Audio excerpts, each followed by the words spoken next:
ಹೋದರೆ ಸಂಕಟ ಮೋಚನ ಹನುಮಾನ್ ಮಂದಿರ ಇದೆ.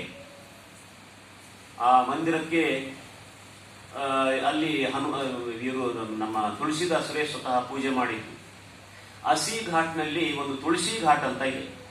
ಅಲ್ಲಿ ಅವರು ಕೂತ್ಕೊಂಡು ಬರೆದಂತಹ ಜಾಗ, ಅದು ದೇವಸ್ಥಾನ ಈಗಲೂ ತೋರಿಸ್ತಾರೆ. ಅಲ್ಲಿ ಹೋದ್ರೆ ಇದೆ. ಇದು ಒಂದು ನಾನು ಸುಮಾರಾಗಿ ಸಂಕ್ಷಿಪ್ತವಾಗಿ ನಿಮಗೆ ಹೇಳ್ತಾ ಇದ್ದೇನೆ. ಇಷ್ಟೇ ಅಲ್ಲ, ಇನ್ನೊಂದು ಶಂಕರಾಚಾರ್ಯರು, ರಾಮಾನುಜಾಚಾರ್ಯರು, ಮಧ್ವಾಚಾರ್ಯರು ಹೋಗಿ ಅಲ್ಲಿ ಕೆಲವಾರು ದಿವಸ ಇದ್ದವರು. ಶಂಕರಾಚಾರ್ಯರು ತುಂಬಾ ದಿವಸ ಇದ್ರು. ಶಂಕರಾಚಾರ್ಯರಿಗೆ ಈ ಒಬ್ಬ ಹೊಲೆಯನ್ನು 4 ನಾಯಿಗಳನ್ನು ಕರ್ಕೊಂಡು ಬರುವಂತಹ ಒಂದು ಘಟನೆ ಇದೆ. 4 ವೇದಗಳು ಸ್ವಯಂ ಅಲ್ಲಿ ಪ್ರತ್ಯಕ್ಷವಾಗಿ ಅವರಿಗೆ ದರ್ಶನ ಕೊಟ್ಟಂತಹ ಜಾಗ ಇದು ಕಾಶಿ. ಆದ್ರಿಂದನೇ ಅವರು ಮನೀಷ ಪಂಚಕವನ್ನು ಬರೆದದ್ದು ಅಲ್ಲಿ ಕೆಲವೊಂದು ಬರೆದಿದ್ದಾರೆ. ಅನ್ನಪೂರ್ಣ ಸ್ತೋತ್ರ ಅವರು ಅಲ್ಲೇ ಬರೆದದ್ದು, ನಿರ್ವಾಣ ಷಟ್ಕ ಅಲ್ಲೇ ಬರೆದದ್ದು ಅವರು ಕೂತ್ಕೊಂಡು. ಇನ್ನೂ ಒಂದು ಬಹಳ ಮುಖ್ಯವಾದಂಥದ್ದು, ನೀವೆಲ್ಲ ಹಾಡ್ತೀರಿ ಭಜಗೋವಿಂದಂ ಶಂಕರಾಚಾರ್ಯರು.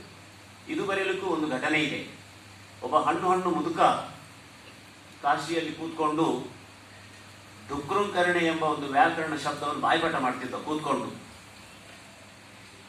ಈ ಯುವ ಸನ್ಯಾಸಿ ಶಂಕರಾಚಾರ್ಯರು ಹೋಗ್ತಾರೆ, ಮರದಡಿಯಲ್ಲಿ ಕೂತ್ಕೊಂಡು ಒಬ್ಬ ಹಣ್ಣು ಮುದುಕ ಡುಕ್ರುಂಕರಣೆ ಅಂತ